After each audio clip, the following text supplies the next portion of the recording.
Dan, Emmett and Jean are seated beneath a spreading magnolia tree in the garden of her home while he sings Sunday, Monday, or Always. The house is seen on fire, and though Dan rushes off to the firehouse for assistance, it is burned down. Jean's angry father blames Dan for leaving his pipe in the hall, and forbids Dan from seeing his daughter again. Dan says that he wants to marry Jean after he has become successful as an actor and composer, but Mason is so sure that Dan will fail he says that he will agree to the marriage if Dan returns successful within 6 months. Dan leaves for New Orleans, and on the river boat sings Swing Low, Sweet Chariot. He encounters another entertainer, Mr. Bones, who cheats him at cards and wins his $500. It is not until after Bones has left the boat that Dan discovers the cards are faked, but he meets him again in New Orleans and demands the return of his money.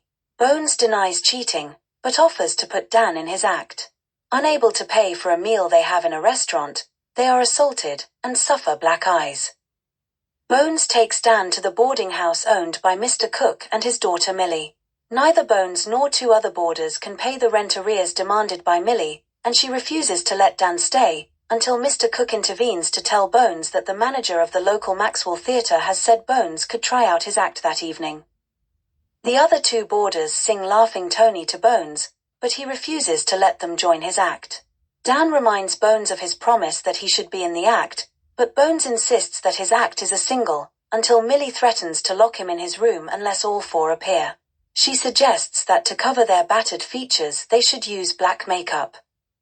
On stage, the 4 sing Old Dan Tucker and The Last Rose of Summer, introduce minstrel-style patter, and Dan sings She's from Missouri.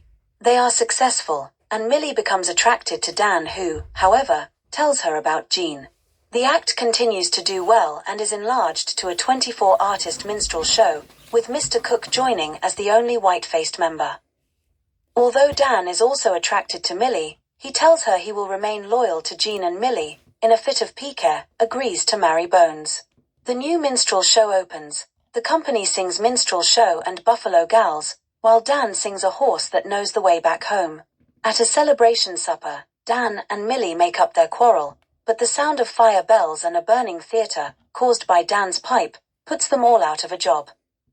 Dan returns to his hometown to find that Jean has been stricken with paralysis and will never walk again. He insists on going through with the marriage, and they travel to New York City. In New Orleans, Bones again asks Millie to marry him, and they learn that the theater will be repaired in 3 weeks' time. When Dan sings his new song, If You Please, to Jean, she suggests that he tries to sell his songs, but a publisher refuses Dixie when Dan sings it for him. He manages, however, to sell 10 other songs for $100, but refuses to part with Dixie when he is offered only $1 for it.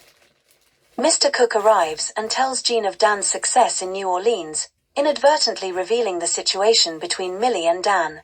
Cook urges Dan to return to New Orleans and join a new show of 40 artists. When Jean supports this plea, Dan agrees. On their arrival in New Orleans, Millie is still angry with Dan, but realizes the true situation when she sees that Jean is an invalid. The new minstrel show is booked into the opera house for 3 months, but when Dixie is sung by one of the minstrels, it is not well received.